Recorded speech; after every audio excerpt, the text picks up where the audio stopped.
너희는 마음에 근심하지 말라. 하나님을 믿으니 또 나를 믿으라. 아멘. 사랑과 은혜가 풍성하신 하나님 아버지, 10주 동안 하나님 전에 나와 수요사경에 예배드리지 못하던 저희들, 오늘 다시 모여서 예배드릴 수 있도록 은혜 베풀어 주심에 감사를 드립니다. 믿음 안에서 형제 자매인 저희들 만나는 기쁨, 그에 더해서 하나님을 만나고 하나님께 예배드릴 수 있는 특별한 은혜를 주셨사오니 하나님 감사합니다. 예배드리는 처음 시간부터 끝까지 성령님께서 저희 모두에게 각 사람에게 임재하여 주시고 영광을 받아 주시옵소서. 예수님의 이름으로 기원하옵나이다. 아멘. 찬송가 88장 내 진정 사모하는 찬양 드리겠습니다.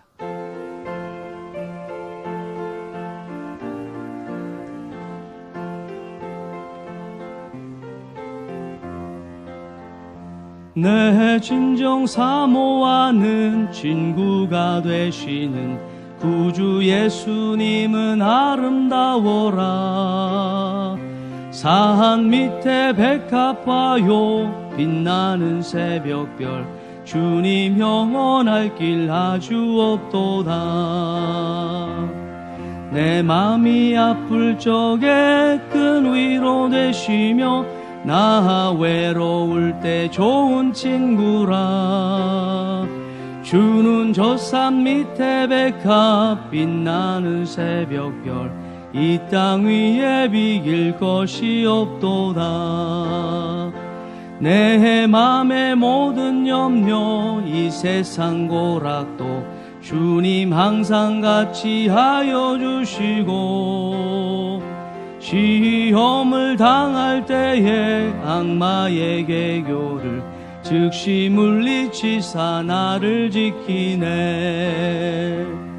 온 세상 날 버려도 주 예수 안 버려 끝까지 나를 돌아보시니, 주는 저 산 밑에 백합 빛나는 새벽별, 이 땅 위에 비길 것이 없도다.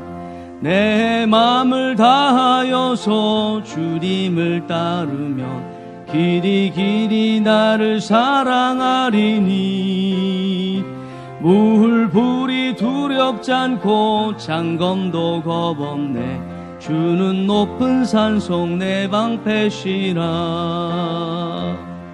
내 영혼 먹이시는 그 은혜 누리고 나 친히 주를 뵙기 원하네.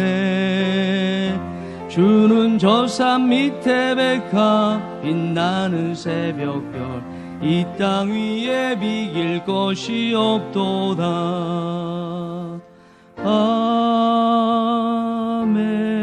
아멘.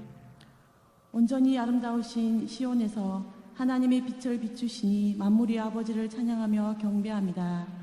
은혜의 하나님 아버지, 그슬린 나무처럼 더러운 옷을 입고 안일한 자로 죄의 민낯을 드러내며 살아갔던 저희를 책망하시고 돌아오라 하시니 감사드립니다. 신령과 진정으로 예배할 때가 지금인 것을 깨달으며 건강석같이 굳어버린 형식과 습관을 깨고 영혼의 깊은 탄식과 눈물로 십자가 앞으로 나아갑니다.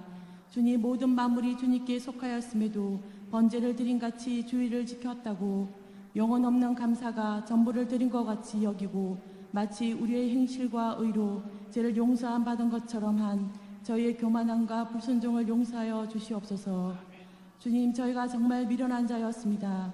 가슴을 치고 울며 우리의 죄를 직면하게 하심과 믿음은 들으면서 나고 교회 공동체로 함께하면서 더해진다는 것을 깨닫게 하신 주님, 참 기쁨의 부활이 삶의 한 자락에 묻혀버린 때에 주님을 만나기 위해 달려간 마리아처럼 부활하신 주님을 다시금 간절히 찾을 수 있게 하심 감사드립니다.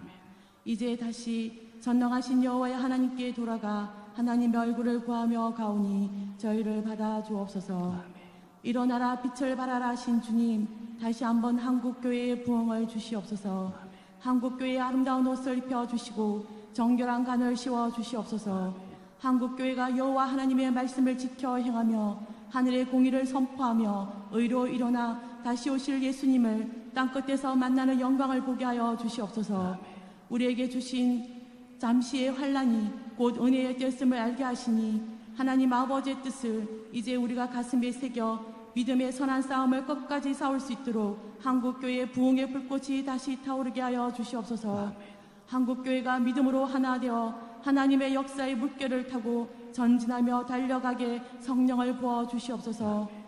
주님, 한국교회가 서원한 10만 선교사 반드시 이루게 하옵소서.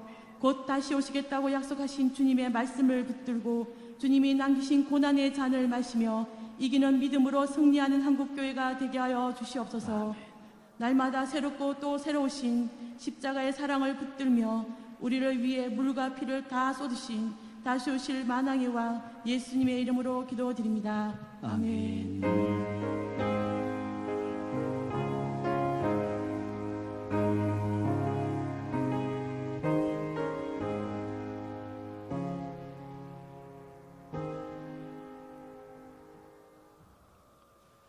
오늘 저희들에게 주신 하나님 말씀은 구약 느헤미야 마지막 장인 13장 23절에서 31절까지의 말씀입니다. 페이지는 748페이지입니다. 구약 느헤미야 13장 23절에서 31절 마지막 절까지입니다. 한 절씩 교독하겠습니다. 그때 내가 또 본즉 유다 사람이 아스돗과 암몬과 모압 여인을 맞아 아내로 삼았는데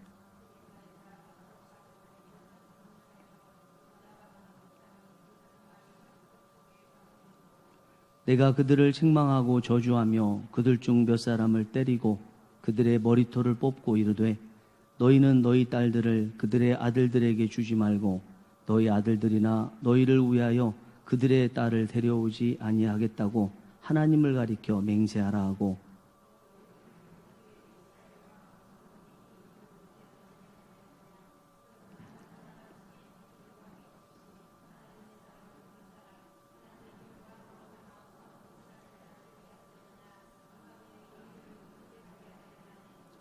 너희가 이방 여인을 아내로 맞아 이 모든 큰 악을 행하여 우리 하나님께 범죄하는 것을 우리가 어찌 용납하겠느냐?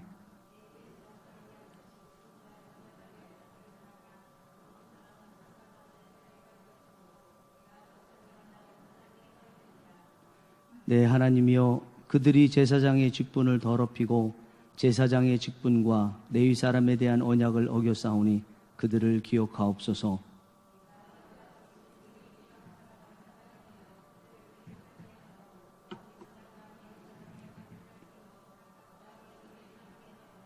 같이 읽겠습니다. 또 정한 기간에 나무와 처음 익은 것을 드리게 하였사오니 내 하나님이여 나를 기억하사 복을 주옵소서. 아멘. 오늘 말씀의 마지막 절처럼 여러분들에게 하나님께서 주시는 복이 임하기를 간절히 바랍니다. 오늘 말씀의 제목은 느헤미야의 개혁의 네 번째 시간, 이방 사람의 방출입니다.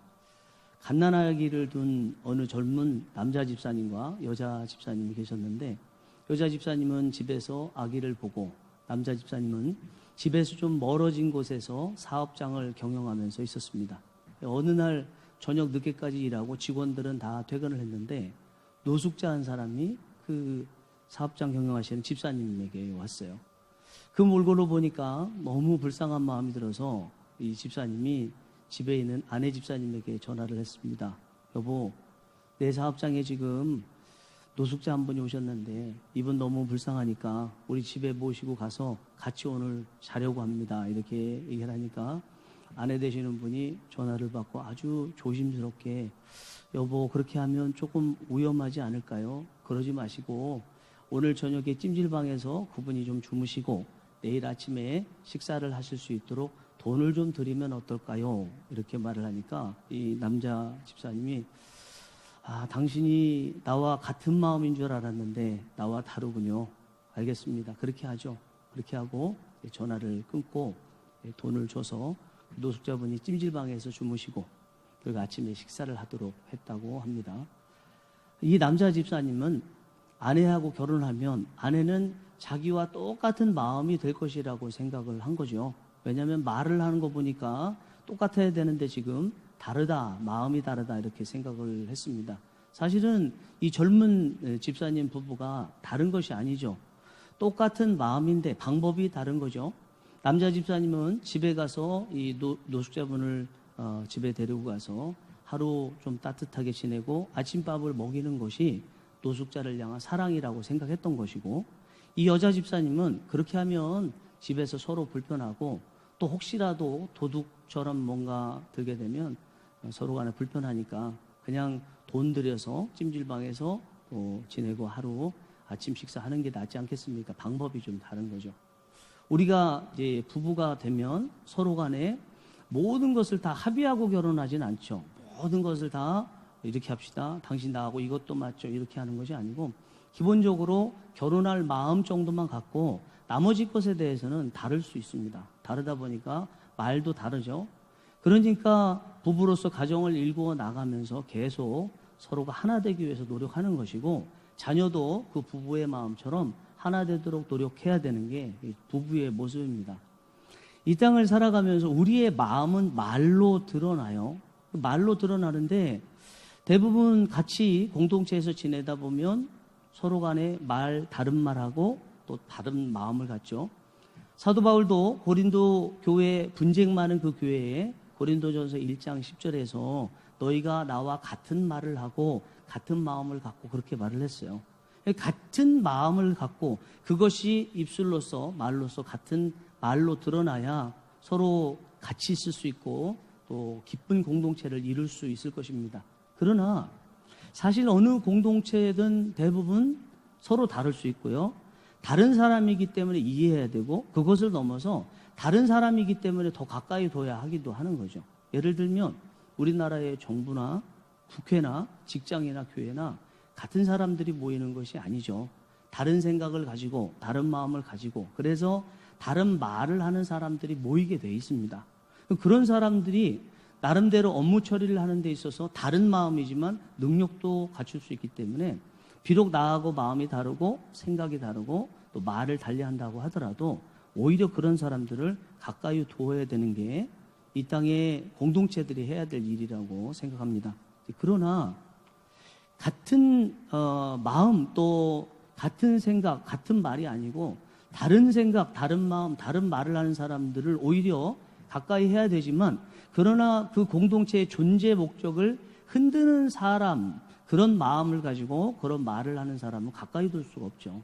예를 들면 저희 교회의 존재 목적은 예수 그리스도만으로 구원받는다는 게 교회의 존재 목적이고 그 예수 그리스도를 믿어서 구원받고 천국에 가려고 하는 게 우리가 교회를 오는 목적이죠. 그런데 교회 안에서 다른 건 다 다를 수 있는데 예수님만으로 구원 안 받는데요. 예수님으로 구원은 받긴 받는데 예수님만은 아니래요. 그렇다면 그것을 주장하는 사람을 교회에 둘 수 있겠습니까? 밖에서 우리 교회에 그것을 강하게 주장하면서 들어오는 사람이 있다면 그런 사람을 받아들일 수 있겠습니까? 받아들일 수 없죠. 그렇게 되면 큰 문제를 야기할 수 있습니다. 이번 코로나19 사태 가운데 31번 확진자 한 사람 때문에 대구에 엄청나게 많은 사람들이 이 코로나19 확진자가 됐습니다. 그 사람이 신천지 교인이죠. 이 사람이 들어오고 나서 4월 27일 기준으로 해서 6,847명의 대구에 코로나19 확진자가 있었는데 그 중에서 4,641명이라는 엄청나게 많은 사람들이 이 31번 확진자와 같은 신천지 교인이었기 때문이라고 합니다. 그러니까 이것을 통해서 볼 수 있는 것은 한 사람의 나쁜 영향력이 얼마나 큰 건지를 보여주고 있죠. 이 코로나19 확진자 31번 그리고 그 이후에 신천지 교인들 때문에 대한민국 전체와 그리고 대구 지역에 엄청나게 병이 퍼지게 되었습니다. 그러나 우리 교회 입장에서는 그것만 문제는 아니라는 것입니다. 이분들이 거짓으로 교회로 들어왔죠. 내가 이 교회 성도입니다. 아니면 내가 이 교회를 다니겠습니다. 들어와서 신천지 교인이라고 하지 않고 들어왔는데 나중에 보게 되니까 신천지 교인이었어요. 자꾸 교회에 있는 말씀을 헐고 있습니다. 성경적인 말씀을 헐고 있습니다. 신천지 교인은 그렇지 않지만 성령님도 피조물이라고 하는 그런 단체들도 많아요. 예수 그리스도를 믿는다고 하는데 예수님을 믿어서 천국과 지옥과는 관련이 없다라고 하는 이단들도 많은데, 신천지를 내버려 둘 경우에 그 신천지가 우리 성경에서 말씀하시는 진리를 왜곡하고 전체 성도님들에게 악영향을 줄 수 있죠. 근데 이런 사람들은 가까이 두는 것이 아니고 그런 사람들은 막아야 되는 거죠. 세상 사람들은 우리 교회가 오직 예수 그리스도로만 구원을 받는다 이 말을 하고, 성령도 삼위일체 중에 한 분이다, 예수님을 믿어야 구원을 받을 수 있습니다, 이렇게 말을 할 때 교회는 왜 이렇게 배타적입니까? 꼭 구원을 그렇게 받아야 됩니까? 그리고 왜 교회는 왜 이렇게 인권이 없습니까? 라고 말을 하는 경우가 굉장히 많은 것 같아요. 교회를 바라볼 때 인권이 없다고 그래요. 사람을 존중하지 않는다고 말을 합니다. 여러분, 세상에 종교 또 인종, 동서고금을 막론하고 가장 인권을 존중히 여기는 종교가 어딘가요? 우리 기독교인 아니겠습니까? 우리는 우리 안에 하나님이 계시는 존재라고 그러잖아요. 우리 안에 성령이 거하신 삼위일체 하나님 중에 한 분인 성령이 거하시는 전인 줄 너희가 알지 못하느냐? 하나님이 계시기 때문에 겉으로는 흙으로 지어진 형질이 다르지만 가치로서는 우리 안에 하나님이 계시기 때문에 하나님처럼 존중이 여김 받는 게 우리 자신이고, 우리가 우리 스스로를 이렇게 존중히 여기기 때문에 남도 하나님처럼 존중히 여기는 게 우리 기독교인 아니겠어요? 하나님께서는요, 당신의 아들 하나님이에요. 당신의 아들을, 우리 인간을 살리기 위해서 이 땅에 보내시고 십자가에 못 박혀 죽게 하셨습니다. 사람 살리겠다고 그러신 거죠. 그러면 세상에 우리 기독교인만큼 하나님의 자녀만큼 인권을 소중히 여기는 데가 어디 있을까? 없다고 생각합니다. 사실 이것을 알아야 되는데 불신자들이나 잘못된 신학을 가지고 있는 이단이나 사이비 있는 분들은 이것을 잘 모르죠. 여러분, 이런 분들은 교회에서 받아들일 수 없고, 교회 안에 이런 분들이 있다 그러면 그 잘못된 진리에서 떠나라고 권면을 하다가 안 되면 어쩔 수 없이 교회에서 나가야 됩니다. 제가 자주 경험하는 것은 가끔씩 귤을 한 박스를 사서 귤을 먹다 보면 귤을 하루아침에 다 먹지 못하잖아요. 며칠 지나면 귤 하나가 썩었어요. 그러면 그 귤을 인격이란 면에서 다른 귤들과 동일하게 대한다는 면에서 그 귤을 내버려 두게 되면 다른 귤들이 금세 썩는 것을 볼 수 있습니다. 귤은 썩는 정도가 다른 것보다 굉장히 빠르다고 이야기하는 것을 들었는데, 그 귤을 신선하게, 거기에 있는 귤들을 신선하게 유지하는 방법은 지금 썩어 있는 귤을 빼내는 거예요. 빼내지 않으면 다른 귤들도 같이 썩을 수밖에 없습니다.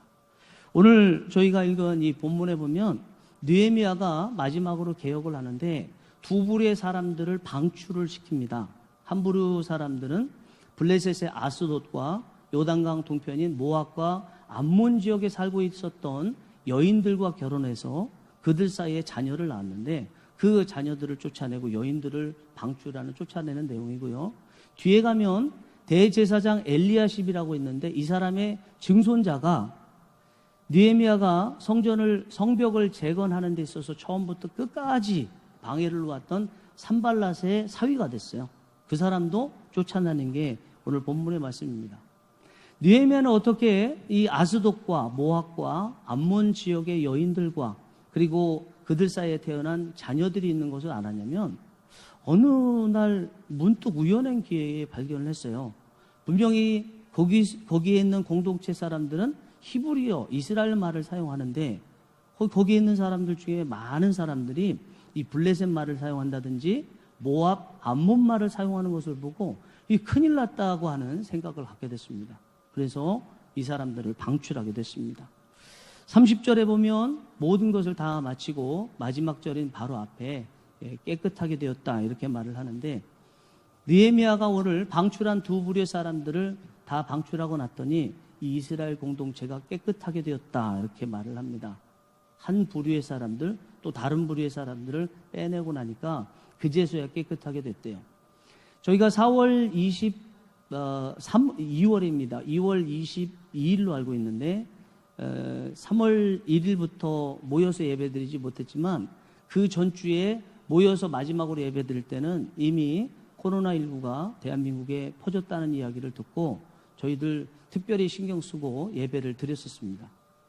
그때 당시에 우리가 막았던 것은요, 신천지가 올 수 있다는 생각을 갖고 신천지 오지 못하도록 막읍시다 해서 우리 등록하지 않은 분들, 등록하지 않아도 우리가 신원이 확실하지 않은 분들은 받아들이지 않았어요. 그런데 신천지 부부가 왔었습니다. 그날 새가족부에서 그것을 하고 당신들 우리 교회 지금 안 받아들입니다. 지금은 여러 면에서 오염할 수 있기 때문에 저희 교인이 아니고 저희가 알 수 없는 분들은 오늘은 같이 예배드릴 수 없습니다. 죄송하지만 돌아가십시오.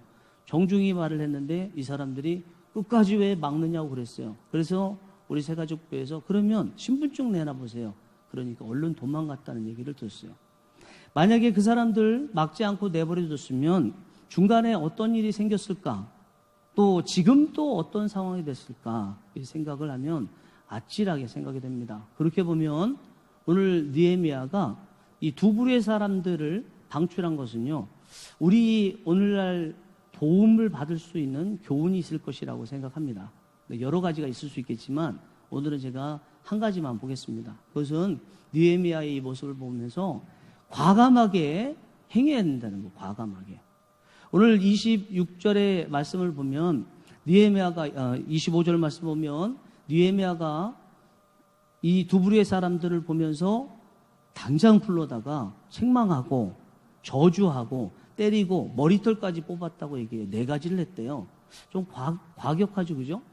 과격한 모습인 이 사람들을 데려다가 책망을 하고 저주까지 하고 때리고 머리털까지 다 뽑았대요. 근데 여기서 제일 먼저 하고 있는 이 책망하다라는 단어는요, 예전에 11조를 내지 않는 사람들에게 했던 거, 십계명 중에 하나인 안식일을 지키지 않은 사람들에게 했던 단어하고 똑같아요. 이 책망했다는 게. 11조를 안 드렸을 때 책망을 하고 또 안식일을 지키지 않을 때 책망하는데, 오늘 본문에 이방 여인들이나 또 이방 여인들 사이에서 태어난 아이를 받아들이는 이 당시에 히브리 남자들을 데려다가 느헤미야가 이렇게 책망하고 있다는 것입니다. 이것은 무엇을 말하냐면, 지금 느헤미야는 이 현재의 이방 여인이나 그들 사이에 태어난 아이들의 모습은 단순하게 사회적 문제가 아니고 마치 하나님께 11조를 안 드리는 것과 또 십계명을 지키지 않는 것 같은 영적인 부분이라고 생각한 거죠. 그런 상태에서 내버려두게 되면 이들이 앞으로 예배를 방해할 것이라고 생각을 했기 때문에 급한 마음에 이렇게 우리가 느끼기에 과격한 것 같은 표현을 쓰고 또 이런 행동을 했던 것입니다. 여러분, 분명히 과격해 보입니다만 사실은 과격하다기보다는 과감하다, 이런 생각이 듭니다. 오늘 이 말씀 가운데서 우리가 그대로 적용할 수 있을까 생각을 해봤을 때, 교회 안에서 조금 이상하다고 해서 이렇게 책망하고 저주하고 때리고 머리털 뽑고 그럴 수는 없잖아요. 밖에서 이런 우리 교회 공동체와 다른 마음을 가지고 들어오는 사람들을 책망하고 저주하고 때리고 머리털을 뽑을 수 없잖아요. 그렇기 때문에 이 말씀은 사실 오늘날 말씀과 우리 상황과 적용하기 굉장히 어려운 말씀이라고 생각합니다. 그래도 이제 한 가지 생각할 수 있는 것은, 적어도 교회의 존재 목적을 헐려고 하는 사람들에 대해서는 과감하게 과단성 있게 단호하게 대처를 해야 되겠다는 생각은 오늘 느헤미야의 이 행동을 통해서 느낄 수 있을 것 같습니다. 특별히 느헤미야가 이렇게 과감하게 행동을 했던 이유가 있습니다. 그것은 성경을 근거로 했기 때문에 성경의 하나님의 말씀에 위배된다는 것을 깨닫고요, 그 위배되는 그 사람들을 과감하게 방출을 시켰던 것입니다. 이것을 뭘로 나타냈냐면 오늘 솔로몬에 대한 이야기로 나타냈습니다. 26절에 보면 솔로몬은 여러 왕들 중에서 솔로몬과 비교할 수 없을 만큼 탁월한 왕이라고 그래요. 그리고 하나님의 특별한 사랑을 입은 자라고 26절에 말씀해요. 그런데 그랬던 솔로몬인데 하루아침에 망하듯이 됐어요. 이방 여인들을 받아들였기 때문이라고 26절에서 말씀했습니다. 여러분, 이 느헤미야가 지금 이방 여인들과 그들 사이에서 태어난 아이들을 방출하면서 예를 들고 있는 이 솔로몬의 상황 다 알고 있죠. 우리 열왕기상 4장 29절에서 30절과 34절에 보면 솔로몬이 얼마나 하나님께 큰 은혜를 받았는지 알 수 있습니다. 하나님이 솔로몬에게 지혜와 총명을 심히 많이 주시고 또 넓은 마음을 주시되 바닷가의 모래같이 하시니 솔로몬의 지혜가 동쪽 모든 사람의 지혜와 애굽 모든 지혜보다 뛰어난지라. 사람들이 솔로몬의 지혜를 들으러 왔으니 이는 그의 소문을 들은 천하 모든 왕들이 보낸 자들이더라. 솔로몬이라는 사람은요, 이렇게 대단한 지혜를 가졌고, 우리가 알다시피 솔로몬은 지혜만 출중한 것이 아니었습니다. 하나님께서 부도 주시고 명예도 주셔서 탁월한 왕 중에 탁월한 왕이었습니다. 그랬던 솔로몬인데, 이방 여인들을 받아들인 열왕기상 11장 1절에서 5절 말씀을 보면, 솔로몬 왕이 바로의 딸 외에 이방의 많은 여인을 사랑하였으니 곧 모압과 암몬과 에돔과 시돈과 헷 여인이라. 여호와께서 일찍이 이 여러 백성에 대하여 이스라엘 자손에게 말씀하시기를 너희는 그들과 서로 통혼하지 말며 그들도 너희와 서로 통혼하게 하지 말라. 그들이 반드시 너희의 마음을 돌려 그들의 신들을 따르게 하리라 하셨으나 솔로몬이 그들을 사랑하였더라. 왕은 후궁이 700명이요 첩이 300명이라. 그의 여인들이 왕의 마음을 돌아서게 하였더라. 솔로몬의 나이가 많을 때에 그의 여인들이 그의 마음을 돌려 다른 신들을 따르게 하였으므로 왕의 마음이 그의 아버지 다윗의 마음과 같지 아니하여 그의 하나님 여호와 앞에 온전하지 못하였으니 이는 시돈 사람의 여신 아스다롯을 따르고 암몬 사람의 가증한 밀곰을 따릅니다. 느헤미야가 솔로몬의 이 상황을 당시에 있는 이방 여인들과 또 자녀들을 가지고 있는 유대 사람들에게 말하는 이유는요, 너희들 왜 이 솔로몬에 대한 성경의 말씀을 믿지 않느냐? 너희들이 정말 말씀을 믿었다면 이렇게 할 수 있겠냐? 너희들의 현재의 모습은 하나님의 말씀을 믿지 않았기 때문이다. 이런 반어적인 의미로 말을 하고 있지 않을까 생각합니다. 여러분, 우리가 하나님의 말씀을 믿는다면요, 신명기 8장 1절의 말씀처럼 내가 오늘 명하는 모든 명령을 너희는 지켜 행하라. 그리하면 너희가 살고 번성하고 여호와께서 너희의 조상들에게 맹세하신 땅에 들어가서 그것을 차지하리라. 이 말씀 보면 하나님의 말씀을 지켜 행하래요.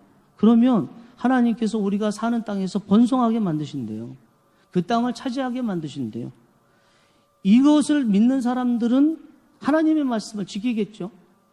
정말 번성하고 싶고 그 땅에서 오래 장구히 살고 싶은 사람들은 하나님이 그렇게 하는 방법으로 제시한 신명기 8장 1절의 말씀을 정말 믿는다면 그냥 생각하지 않고 믿겠죠. 요한복음 15장 7절에 우리 주님께서 이런 말씀하십니다. 너희가 내 안에 거하고 내 말이 너희 안에 거하면 무엇이든지 원하는 대로 구하라. 그리하면 이루리라. 주님의 말씀입니다. 이 말씀을 그대로 액면 그대로 믿는다면 원하는 대로 구하는 대로 하나님께서 이루시게 한다. 그 방법이 주님 안에 거하는 거다. 뭘 더 생각하냐라는 것입니다. 에베소서 6장 1절에서 3절 보면 이제 어버이 주일도 다가오는데 자녀들아 주 안에서 너희 부모에게 순종하라. 이것이 옳으니라. 네 아버지와 어머니를 공경하라. 이것은 약속이 있는 첫 계명이니 이로써 네가 잘되고 땅에서 장수하리라. 이 세상에서 잘되고 땅에서 장수하는 비결이 부모님에게 순종하면 된대요. 이 말씀은 그냥 액면 그대로 믿는 거죠. 액면 그대로 믿으면 하나님 말씀 따라서 부모님들에게 순종하고 부모님을 공경하는 거죠. 제가 우리 어르신들, 특히 이제 권사님들 신방 가면, 권사님들 이제 어르신들 신방 가면 하신 얘기 또 하시고 또 하시고 그래요. 근데 참 은혜가 돼요. 똑같은 얘기 하시는데 사람 얘기하지 않습니다. 다른 얘기가 아니라 지금까지 어떻게 이렇게 복을 받았는지를 말씀하시는데 말씀 한 절 붙들고 살았기 때문에 복을 받으셨대요. 다른 많은 얘기를 믿으신 것이 아니고 한 구절 딱 믿었는데 그 하나 믿었더니 어느 순간에 말씀이 믿어졌더니 제가 여기까지 이렇게 왔습니다 하시는 말씀 보면 말씀은 믿는 거구나 그런 생각을 갖게 됩니다. 사실 우리의 근본적인 문제가 뭔가 하나님의 말씀을 믿지 않는 것 아닌가 생각합니다. 구원을 얻을 만한 하나님의 말씀 믿으면 있는데 그것을 더해서 정말 하나님께서 말씀하시는 것이라면 무엇인지 어떤 상황이든지 믿으려고 하는 믿음이 부족한 거 아닌가. 믿음으로 보고 그리고 또 보이는 대로 믿지 말고 믿음으로 봐야 되는데 믿음으로 보이는 대로 봐야 되고 말씀을 중심으로 해서 상황을 이겨야 되는데 상황 따라서 말씀을 고무줄처럼 이렇게 저렇게 느렸다가 줄였다가 하는 게 우리의 문제가 아닌가 생각합니다. 우리 주님께서는 이 땅에 오셔서 첫마디 하셨던 말씀이 마가복음 1장 15절에 때가 찼고 하나님 나라가 가까이 왔으니 회개하고 복음을 믿으라 이 말씀이었어요. 우리는 이 말씀을 받을 때 때가 찼대. 마지막 때가 가까웠대. 그래서 회개하래. 이 말씀의 중점을 가질 수 있지만 저는 이 말씀의 핵심은요. 마지막에 믿으라라고 해요. 믿으라. 주님께서 하신 첫 번째 말씀 믿으라라는 말씀이에요. 주님께서 저주하신 무화과 나무가 뿌리채 말라버린 것을 보고 베드로가 놀라워할 때 주님께서 딱 한마디 마가복음 11장 22절에서 하셨어요. 믿으라 그러셨어요. 피스틴 그렇게 말씀하셨어요. 여러분 한번 따라 해보겠습니다. 피스틴 믿으라. 이게 우리가 주님으로부터 지금 강력하게 받고 있는 말씀이라고 생각합니다. 우리가 고난을 당합니다. 많이 고난을 당해봤는데 고난당할 때 우리 기도의 특징이 있어요. 따지는 거죠. 하나님께 따집니다. 뭐라고 따지냐면 의문사 왜를 가지고 따지죠. 하나님 이 고난이 저에게 왜 있습니까? 이게 하나님께 질문하면서 따져요. 하나님께서 그 질문하는 것을 나름대로 들으시고 우리 마음 가운데 성령의 감동 따라서 그 왜에 대한 해답을 주시죠. 그리고 거기서 더 질문하고 해야 됩니다. 왜냐하면 그 한 번 왜에 대한 답을 주시는 그 내용이 우리가 현재 당하고 있는 그 고난에 대한 근본적인 해답은 아니거든요. 근데 대부분 여기에서 멈추거나 어려워도 그냥 대충 넘어가시는 경우가 많죠. 그런데 끝장을 보리라 생각하시는 분들은 왜 그렇습니까? 라고 질문했을 때 하나님께서 답을 주시면 그걸 붙들고 또 왜 그렇습니까? 라고 기도해서 더 내려가죠. 그때 하나님이 들려주시는 또 왜에 대한 응답이 있으면 이걸 붙들고 또 내려가죠. 내려가다 보면 맨 마지막에 내가 현재 고난을 당하고 있는 이유가 무엇인지 하나님께서 알려주시는 게 있어요. 그렇지, 반드시 있어요. 한두 번 경험한 것이 아닙니다. 우리 목사들도 마찬가지고 장로님들도 마찬가지일 거고 중직자분들 다 누구나 마찬가지일 겁니다. 어려움이 있을 때 대충 하던 기도로 하는 게 아니고 그 어려움을 붙들고 하나님 왜 이런 어려움이 있습니까? 통곡하듯이 하나님 앞에 정말 길이 없고 하나님밖에 없기 때문에 그렇게 왜라고 기도하다 보면 하나님께서 보여주시는 그 이유를 주시는데 마지막에 근본적인 이유를 발견하면요 통탄을 해요. 내가 목사 맞나? 내가 장로 맞나? 이런 생각을 가져요. 그런 내가 믿음이 없다는 거예요. 내가 정말 구원 얻을 만한 믿음은 있는데 정말 하나님 말씀을 온전히 다 믿지 못했다 이것을 깨닫게 되죠. 내 삶을 진정으로 하나님께 다 드리지 못했다. 하나님은 나에게 모든 것을 다 받기를 원하시고 내가 다 드리기를 원하셨는데 내가 그것을 드리지 못했다. 하나님 말씀을 온전히 믿지 못했다는 것이 느껴져요. 믿지 못했기 때문에 말씀을 믿지 못했기 때문에 비겁했습니다.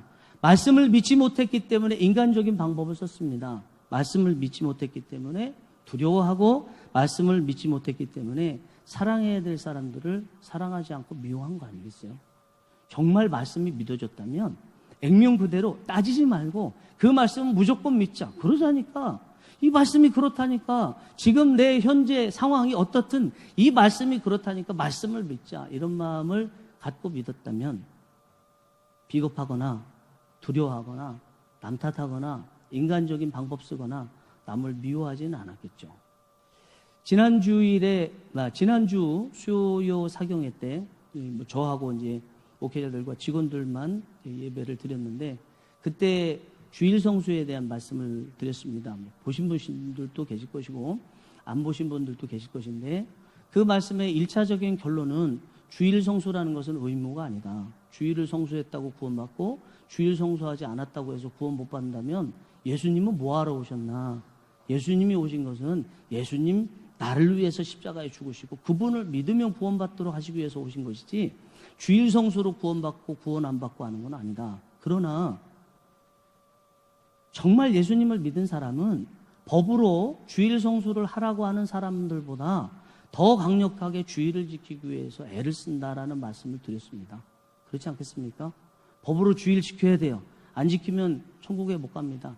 이래서 오는 사람보다 나를 위해서 십자가에 몸을 던지시고 죽기까지 나를 사랑하신 그 주님과 하나님에 대한 그 사랑을 정말로 믿는다면 예배드리는 그 주일에 나오고자 하는 마음은 누가 막아도 나오려고 하지 않을까. 그것을 말씀드렸는데 지난주에 한 가지 빼놓은 것이 있어요. 주일 성수를 했을 때 하나님께서 우리에게 주신 약속들이 있다는 거예요. 창세기 2장 3절에도 약속했고요. 출애굽기 20장 11절에서 약속했고요. 이사야서 56장 2절에서도 약속했습니다. 주일 성수하는 사람들 안식일로 표현되지만 복을 주신다고 말씀했어요. 믿는 거예요. 이 말씀을 그냥 믿는 거예요. 사랑하는 동산의 가족 여러분, 오늘 이 말씀을 들으시면서 저도 마찬가지고 제가 왜 이렇게 담대하지 못하나 믿음이 없어서 그런 거예요. 확실하게 그런 것 같습니다. 우리가 믿음을 가져야 되지 않겠나 생각합니다. 하나님 말씀이 그렇다면 죽거나 살거나 그 말씀을 믿겠다 이런 마음을 우리가 가져야 되지 않을까 생각합니다. 오늘 본문에 나와 있는 느헤미야의 이 모습은 좀 전에 말씀드린 대로 과감한 것을 넘어서 과격한 모습까지도 보이고 있는데 이것은 하나님의 말씀을 믿었기 때문에 그 말씀대로 하지 않으면 공동체가 깨질 것에 대한 큰 두려움을 가졌기 때문이죠. 우리가 이런 적어도 하나님 말씀을 믿음으로 인해서 이런 행동을 하고 있는 느헤미야처럼 적어도 과감, 과격 이렇진 않더라도 말씀을 분명히 믿는 역사는 있어야 될 것이라고 생각합니다. 우리 모두에게 믿음이 주어지는 역사 있기를 간절히 바랍니다. 이 시간 함께 합심해서 기도하겠습니다. 하나님, 느헤미야처럼 믿음을 주시옵소서. 하나님 말씀을 온전히 믿을 수 있는 은혜를 주시옵소서. 코로나19의 어려운 상황 가운데서도 하나님께서 우리를 지켜주셨고 앞으로도 지켜주신다는 이 분명한 말씀에 대한 믿음을 갖고 나아갈 수 있도록 도와주시옵소서. 함께 기도하겠습니다. 은혜가 풍성하신 하나님 아버지, 은혜를 감사합니다. 저희들에게 직접 오셔서 음성으로 들려주시면 더 잘 믿을 것 같지만 그러나 또 신비주의라고 하면서 더 안 믿을지도 모릅니다. 그리고 하나님께서 늘 오실 수 있는 것도 아니고 그러나 감사하게도 하나님은 말씀을 통해서 우리와 항상 함께 계시는 것을 저희들 알고 있습니다. 믿으라고 주신 말씀인데 저희는 믿지 못해서 과감해야 되고 하나님 말씀 따라서 용서해야 되고 인간적인 방법이 아니라 하나님께 맡기고 나가야 되고 두려워하지 않았어야 되는데 저희는 믿음이 있노라 하면서 믿음 없는 자의 모습을 보이며 살았습니다. 주님, 저희를 불쌍히 여겨주시고 저희들에게 긍휼을 베풀어 주셔서 저희의 믿음 없는 것을 용서하실 뿐만 아니라 이제부터라도 믿음 있는 자로 살아갈 수 있도록 특별한 은혜와 사랑을 베풀어 주시옵소서. 말씀이 그렇다고 그러면 그것을 검증하려 하기보다는 그 말씀을 액면 그대로 믿고 나아가는 저희가 될 수 있도록 거기 믿음부터 시작할 수 있도록 도와주시옵소서. 검증부터 시작하지 않고 믿는 그 자리부터 하나님 말씀으로부터 시작하는 저희가 될 수 있도록 은혜를 베풀어 주셔서 하나님 믿고 나갔을 때 광길사강의 역사는 반드시 이루어지는 것을 깨닫고 나아가는 저희 모두가 되게 하여 주옵소서. 사랑과 은혜가 풍성하신 하나님 아버지, 은혜를 감사합니다. 아버지의 사랑과 은혜 가운데 말씀을 통해서 하나님을 믿고 나가야 된다는 것을 분명히 알게 하신 하나님, 감사를 드립니다. 하나님을 믿는다고 했지만 하나님을 전적으로 신뢰하는 피스틴의 믿음은 저희들에게 부족했다는 것을 오늘 실감하며 나아갑니다. 그렇다고 하든 그렇지 않다고 하든 믿음이 없는 자에 나타나는 현상들이 저에게도 있었고 우리에게도 많이 있었을 것입니다. 하나님, 우리가 말씀을 받을 때 그 말씀을 연구하는 데서 시작되기보다 그 말씀을 믿는 데서부터 시작될 수 있도록 은혜를 베풀어 주셔서 믿음 따라 주어지는 하나님의 그 결과가 반드시 저희 것이 되는 은혜를 받게 하여 주시옵소서. 하나님, 이제부터 저희가 하나님의 말씀을 믿고 믿음으로 인해서 하나님께 온전히 영광을 돌리기 원합니다. 그런 삶을 살 수 있도록 특별한 은혜를 베풀어 주시옵소서. 예수님의 이름으로 기도하옵나이다. 아멘. 찬송가 490장 주여 지난밤 내 꿈에 찬양 드리겠습니다.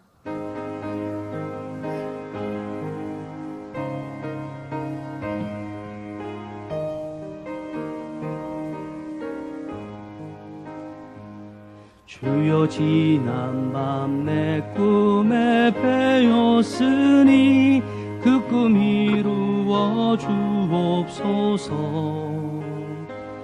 밤과 아침에 계시로 보여주사 항상 은혜를 주옵소서. 나의 놀라운 꿈 정녕 남이 끼는 장차 그 은혜 받을 편이 나의 놀라운 꿈 정녕 이루어져 주님 얼굴을 배우리라. 마음 괴롭고 아파서 낙심될 때 내게 소망을 주셨으며 내가 영광의 주님을 바라보니 앞길 환하게 보이도다. 나의 놀라운 꿈 정녕 남이 끼는 장차 큰 은혜 받을 편이 나의 놀라운 꿈 정녕 이루어져 주님 얼굴을 배우리라. 세상 풍조는 나날이 변하여도 나는 내 믿음 지키리니 인생 살다가 죽음이 꿈 같으나 오직 내 꿈은 참되리라. 나의 놀라운 꿈 정녕 남이 끼는 장차 큰 은혜 받을 편이 나의 놀라운 꿈 정녕 이루어져 주님 얼굴을 배우리라.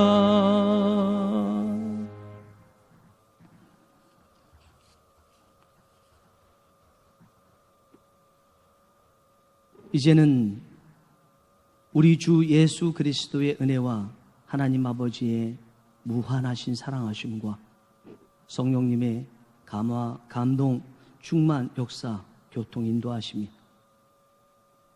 반드시 해야 될 것은 하나님의 말씀을 믿음으로 과감하게 하기로 다짐하며 머리 숙인 사랑하는 동산의 모든 가족들 위해 함께 예배하는 이들 위해 이제와 영원토록 함께 하시기를 간절히 축원하옵나이다. 아멘.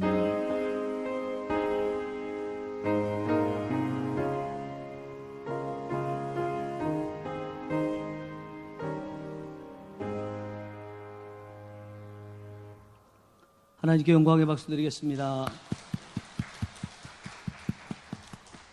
네, 우리 서로 인사하겠습니다. 강건하십시오. 한 번 더 인사하겠습니다. 하나님께 예배드리면 강건해집니다. 네, 교회 소식은 각자 주보를 보시기 바라고 다 같이 일어나셔서 폐송하심으로 모든 예배를 마치겠습니다.